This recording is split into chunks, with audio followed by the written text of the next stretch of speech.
Entrevista de esta mañana. Les adelantábamos hace algunos minutos, el Parlamento aprobó una nueva ley sobre trata de personas que introdujo una serie de modificaciones en el Código del Proceso Penal. Establece mecanismos de prevención, de sanción a quienes, acumulen pornografía infantil, aunque sea solo para consumo personal, entre otros aspectos. Justamente para conocer más sobre esta nueva aprobación, hablar de este cambio normativo, que recibimos al doctor Germán Haller, director del Instituto de Derecho Penal y Criminología de la Facultad de Derecho de la Universidad de la República. Bienvenido nuevamente a Arriba Gente. Bueno, en esta oportunidad para hablar de la aprobación de esta ley de trata de personas, que ya tuvo su polémica, ¿no?, a nivel político por diferentes aspectos. A priori a uno le dicen, se aprobó una ley que es más severa para penar la trata de personas, una problemática que afecta a nuestro país, que con esta ola de inmigración podría estarse profundizando también, ¿no? Y uno lo toma como una buena noticia, en principio. ¿Cuál es la valoración general que usted hace de esta ley? Bueno, buenos días y gracias por la invitación. Con respecto a esta ley, si no recuerdo mal, el 10 de mayo tuve que comparecer representando al Instituto de Derecho Penal, llamémosle la cátedra en términos genéricos, y nuestra posición ha sido monolítica, ha sido unánime de rechazo total y completo a la ley, por varios aspectos, porque tal como usted decía, y es verdad, uno en principio, en cuanto a los propósitos, a lo que anida detrás, concordaría con tener un sistema integrado que aborde todos estos tópicos, pero aquí está todo mezclado. Aquí está mezclado el fenómeno migratorio, el fenómeno de la prostitución, aparece el trasplante de órganos y tejidos por allí, el tráfico de órganos en definitiva, aparece todo lo relativo a la esclavitud. Entonces, al final termina siendo una especie de código lateral cuando tenemos un nuevo código del proceso penal, que con esto ya se ve o se puede discutir qué tanto se afecta. Hay un proyecto de código penal en carpeta, no avanza ahí el legislativo, queda congelado y saca leyes por bordero permanentemente, que como esta tiene un buen propósito, está bien inspirado, uno acompaña la argumentación. El contenido desde el punto de vista técnico es pobre, es decir, es una redacción barroca por momentos, discutible, que va a dar problemas interpretativos, incrementa las penas, que es frecuente que el ciudadano, por lógica común y corriente, piense que el aumento de pena va a inhibir delincuencia. Pero así lo digamos en arameo o en español, da igual, no se entiende que empíricamente no funciona así. Si el incremento de pena no disminuye delitos, solo aumenta mayores niveles de violencia y de represión. Esta ley va por ese camino y además tiene aspectos muy cuestionables, es decir, por ejemplo, ante cualquier tipo de duda o problema interpretativo, la ley establece claramente en el artículo 2 y luego se repite más adelante en el 35 una serie de elementos que tienen que ver con la víctima. Hemos sido, y yo en lo particular he trabajado muchísimo, como pocos en Uruguay, en la parte jurídica de la víctima, pero esto está mal, porque lo que plantea es que si hay dudas se le crea a la víctima, dando vuelta a un principio que es constitucional, es decir, la ley se redacta no leyendo la Constitución. Es un problema del legislador que preocupa realmente, es decir, la ignorancia o por lo menos el desdén sobre la Constitución. Se debe presumir la inocencia de las personas, es inocente una persona hasta que tengamos un fallo de condena. Y eso es igual en Uruguay, en Alemania, en Paraguay, en cualquier parte del mundo democrático. Y sin embargo aquí no, aquí tenemos una inversión nuevamente de carga probatoria y se presume que lo que dice la víctima es lo correcto. No, eso debe valorarlo el juez y en situaciones la palabra de la víctima va a prevalecer y en otras no, porque no hay elementos que lo coadyuven. Otro problema es que niega todo tipo de trascendencia, anula el consentimiento por parte de la víctima en tareas que puedan tener, actividades, que puedan estar vinculadas sea a la prostitución, al trasiego de personas que se quieran prostituir. Y esto hay que verlo con mucho cuidado. Desde el punto de vista científico, no en Uruguay, en cualquier parte, el consentimiento sobre aquello que yo puedo disponer es válido. Yo no puedo consentir que se me esclavice, eso está claro. Pero sí puedo consentir en el ámbito de la prostitución. Yo puedo decidir prostituirme o una persona mayor de edad que no esté sometida a una situación de esclavitud. Claro, pero en el caso de trata hay una relación de poder desigual, ¿no? Por eso es trata. Claro, pero hay una capacidad de la persona de discernir y aceptar. Y ahí estamos de acuerdo. Entonces, ¿qué tenía que haber dicho la ley? Lo mejor, nada. ¿Por qué? Porque ya estaban los criterios interpretativos y en las disposiciones legales vigentes, pero parece no tomarse en cuenta que las leyes no son islas. Las leyes están en un conjunto. Por eso legislar y trabajar en materia penal y opinar en esto no es para cualquier persona, es para las personas que estudian a fondo estos temas y que luego le agregan las ideas que se quieran, pero darle una técnica depurada. Este tipo de leyes así son leyes bien intencionadas, pero básicamente lo que uno denomina leyes de marketing. Se queda bien con la galería, por la galería, es decir, se queda bien frente a la gente.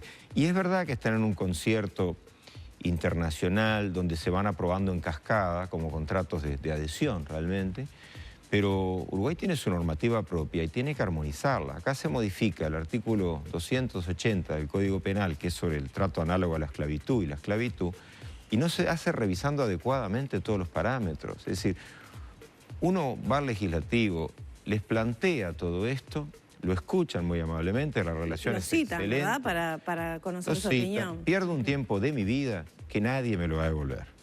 Y luego de eso la consecuencia no es de lo que diga yo, de lo que decimos en general los técnicos, lo que uno ve que recogen es sumamente escaso, lo cual realmente es frustrante porque el legislador tiene todo el derecho del mundo de hacer todo lo opuesto de lo que digan los técnicos.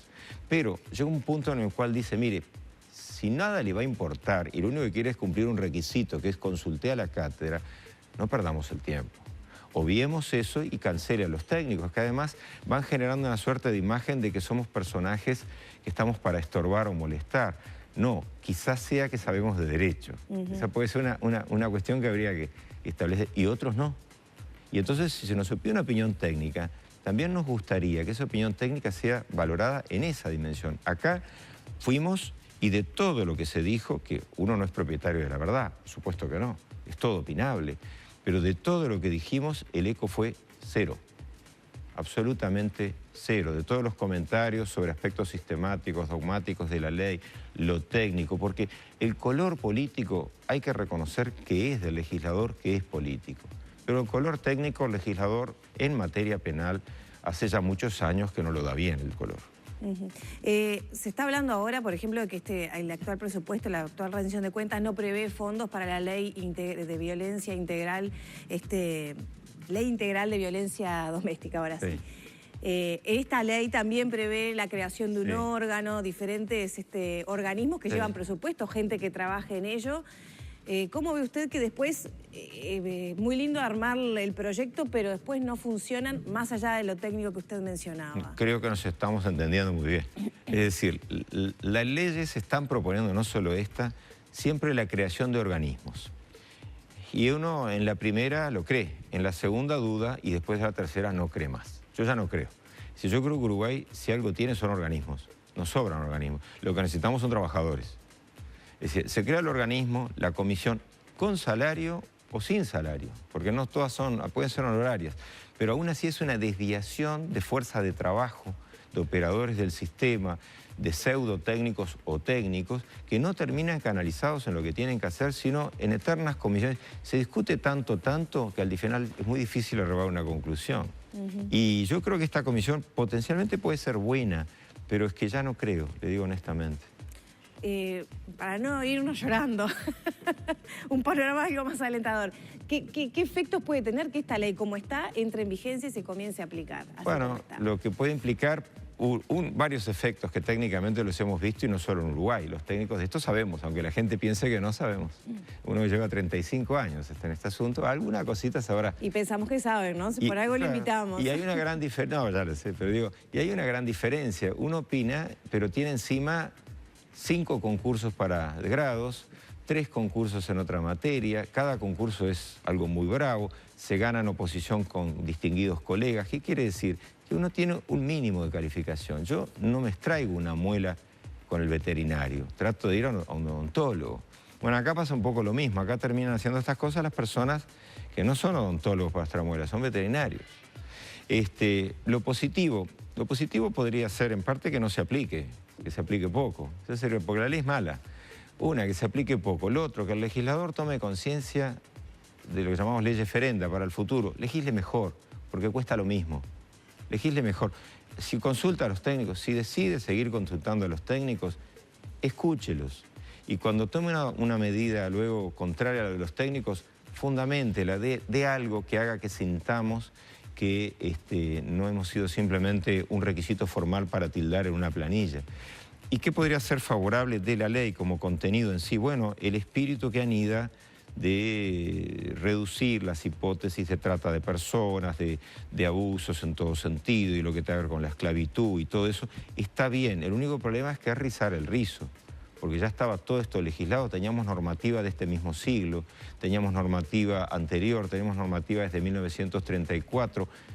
Yo diría, bueno, pucha, alcanzaría con aplicar la normativa que tenemos. ¿Pero no es vieja una normativa de 1934 aplicada en 2018? Sí, claro, pero la idea de esclavitud, el concepto de esclavitud no ha cambiado desde el siglo XIX en lo medular. Lo de trata de personas sí, pero ahí aparece una figura que es interesantísima, que sería todo lo que tenga que ver con el constreñimiento de la libertad de las personas. Si hay algo que tiene Uruguay es derecho penal como para exportar. Es un producto que realmente podríamos envasarlo y exportarlo al exterior. De todo lo que hay. De todo, generalmente malo. ¿Por qué piensa que los legisladores no van a hacer caso? Supongo que si yo fuera legisladora querría hacer mi trabajo lo mejor posible. Después está toda esa discusión si los legisladores deberían ser solo abogados, ¿verdad? O algo más democrático, porque en definitiva son representantes del pueblo. ¿Por qué los legisladores no van a hacer caso si sale lo mismo legislar bien que mal? ¿Por qué piensa usted? Está muy bien. No, el legislador de ninguna manera tiene por qué ser un experto en derecho. Lo que sí tiene es un deber de asesorarse bien, que es distinto. Y tiene los medios para hacerlo. Y ahí es donde creo que está la mayor falla. El legislador no tiene por qué ser ni abogado, ni médico, ni ingeniero, ni nada de eso. Tiene que tener sentido común, independientemente de la ideología política. ¿Que hay una soberbia detrás? No, soberbia no. No. Yo en general tengo un muy buen trato en lo personal, quiero aclararlo, y somos muy bien recibidos. Lo que pasa es que luego se guían estrictamente por lo político y muy poco por lo técnico. Es la conclusión en materia penal. En otros rubros de lo que se legisla yo no opino, no me toca a mí. Soy un ciudadano común y corriente en eso. Hay una falla endémica por allí, hay un problema de mala legislación, mala redacción, mala sintaxis, hay un problema de idiomas, de manejo con palabras inadecuadas, palabras que no son técnicamente correctas en el idioma español. Eso ya una pauta. Un profesor de idioma español supongo que no debe quedar muy contento cuando ve cómo se utilizan las comas, que el punto y aparte parece que se ha derogado, el punto y coma, que el punto y aparte se utiliza mal. Es decir, ya da una pauta. Si la persona expresa mal lo que quiere decir, es factible que el concepto tampoco esté muy claro. Son cuestiones primarios. Pero bueno, no, el legislador está legitimado para hacer lo que hace. Está legitimado. Lo que sí creo que el ciudadano tiene que exigirle más, porque el legislador puede rendir más. Puede rendir mucho más en lo técnico.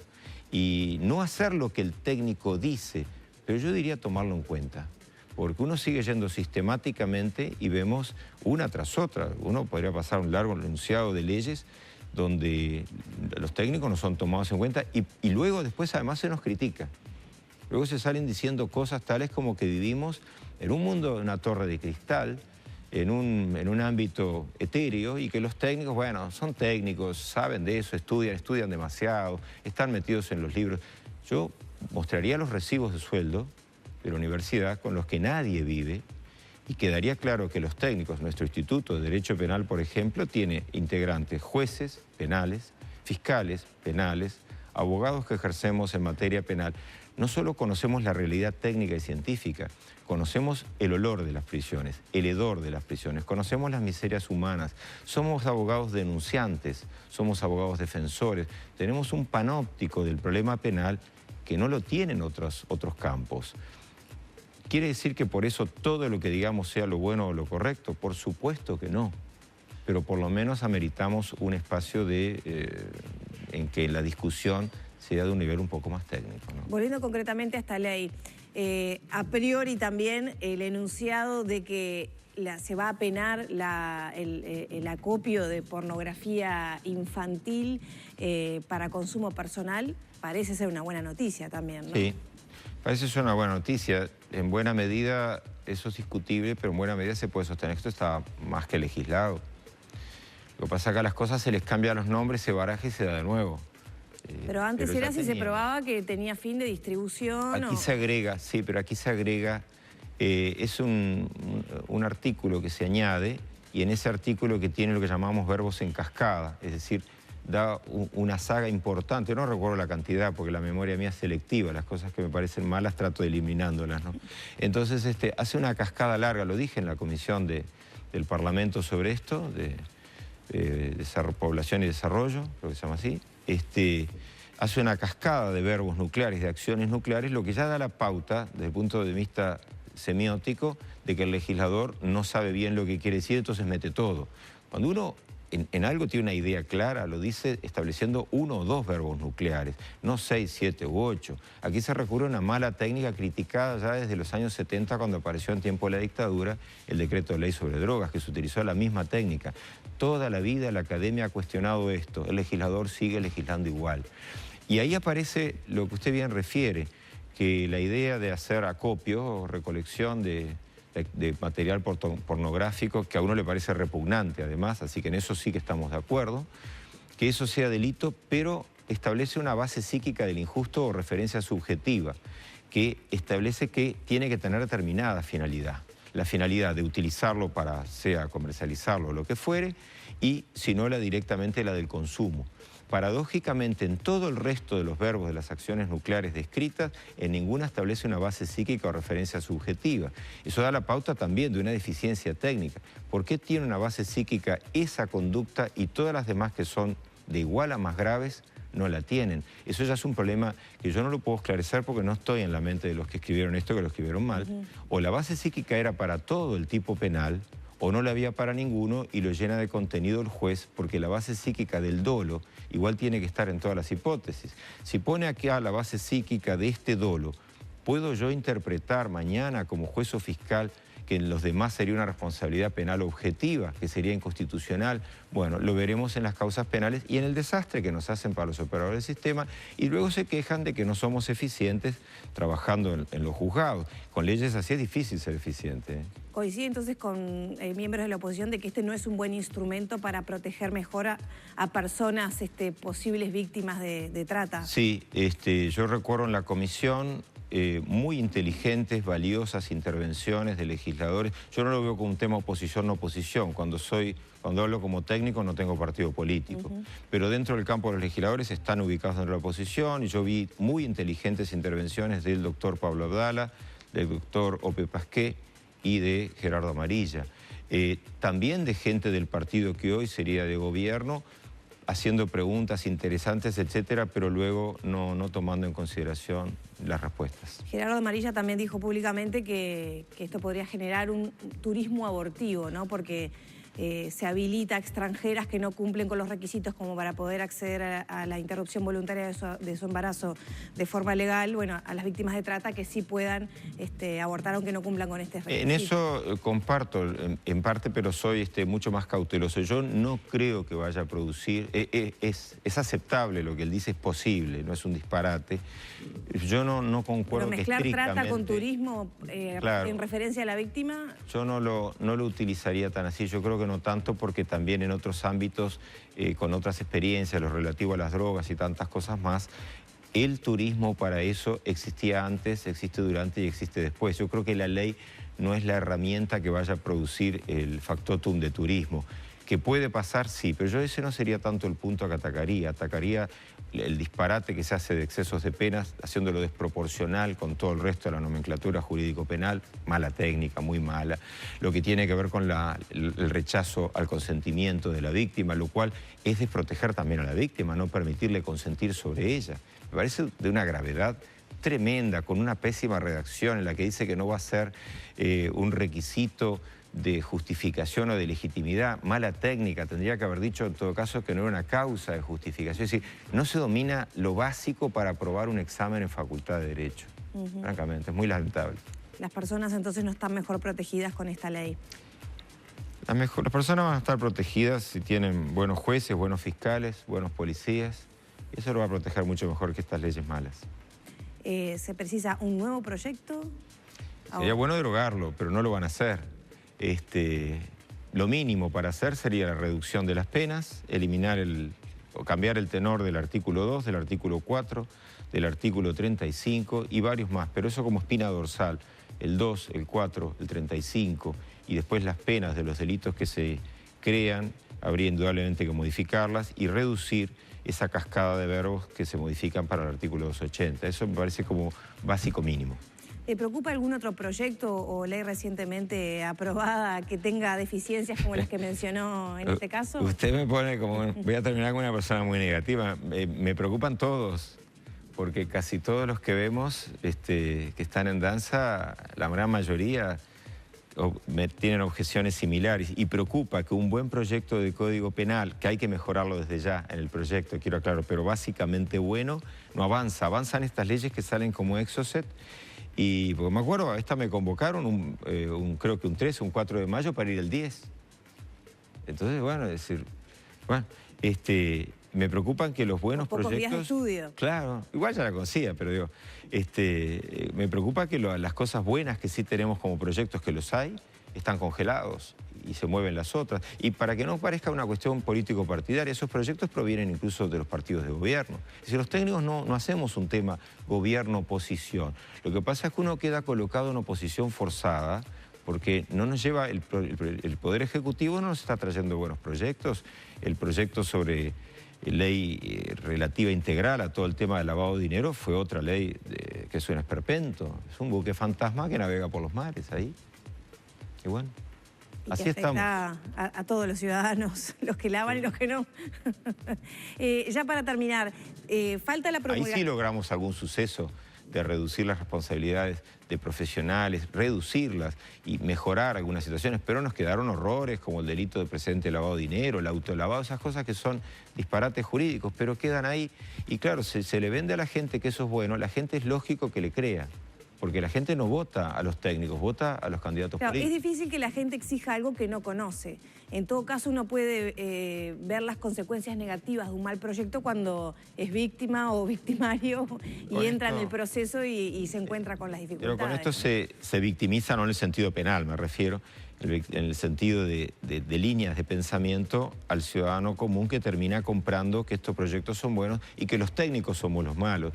Pero hay una gran diferencia, los políticos van pasando. Los técnicos tenemos carreras de 15, 20, 30, 40 años. Por algo nos sostenemos nosotros, ¿no? Por algo será. Y ya para terminar, usted decía, esta ley hay que hacer una nueva, derogar esta, pero le falta el paso de la promulgación del Poder Ejecutivo, ¿verdad? A este proyecto. Sí, está en la última etapa, pero ya tiene aprobación, la tuvo en el Senado desde el comienzo, fue rapidísima, fue eficiente el Senado en sacarla rápido. Pasó a diputados y en ese esquema de que cuando viene aprobado por el Senado es difícil que los diputados lo hacen, pero no es la regla, introduzcan grandes cambios. Y entonces se dio una serie, se citan a personas a opinar, pero luego se aprobó tal y como venía. O sea que no tenemos margen para hacer ningún cambio a ese proyecto. Hipotéticamente siempre está, pero en la práctica, pues dudo. Muchísimas gracias por estos minutos. Espero la próxima vez venir con temas más entretenidos. Bueno, temas que también, sin lugar a dudas, son entretenidos y también nos da información para exigir, para pedir a nuestros legisladores también, bueno, que tomen las cosas de otra manera. Muchísimas gracias. Continuamos entonces con Arriba Gente, cerramos por acá la entrevista con Germán Alar.